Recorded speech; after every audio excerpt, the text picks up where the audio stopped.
Pemirsa, Badan Narkotika Nasional Republik Indonesia berhasil membongkar kasus pencucian uang dari 2 jaringan narkotika internasional.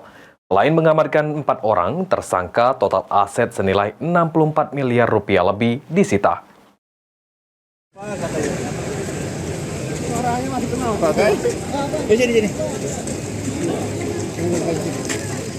Dengan menggunakan baju oranye, 4 orang tersangka ini digiring untuk dihadirkan dalam press release Badan Narkotika Nasional Republik Indonesia dalam membongkar kasus pencucian uang dari 2 jaringan narkotika internasional di depan ruko milik salah satu tersangka yang kini telah disita. Jalan Bypass Alang-Alang Lebar Palembang, Rabu 9 Oktober 2024. Dalam pengungkapan kasus TPPU ini, BNN RI menyita aset dengan total 64 miliar rupiah dari tangan keempat tersangka jaringan narkotika Malaysia Palembang dan Aceh Palembang dengan inisial HI, LM, AT, dan AS. Total aset yang disita meliputi beberapa bidang tanah, ruko, mobil, sepeda motor, uang tunai, perhiasan, dan sejumlah barang pribadi hasil peredaran narkotika. Kepala BNN RI Komjen Pol Martinus Hukom mengatakan, penyitaan aset merupakan bentuk keseriusan BNN dalam memutus mata rantai peredaran narkotika dengan memiskinkan para bandar. Bertujuan untuk memiskinkan mereka,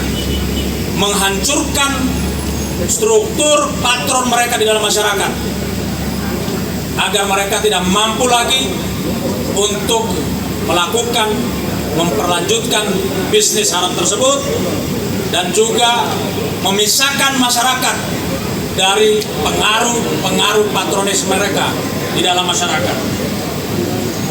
Aset-aset ini semoga bisa setelah disita bisa bermanfaat buat negara dan bangsa, termasuk dalam rangka mengobati, melakukan pendekatan rehabilitasi terhadap masyarakat, saudara-saudara kita yang telah terpapar, telah tercengkram oleh pengaruh-pengaruh bahaya penyalahgunaan narkotika.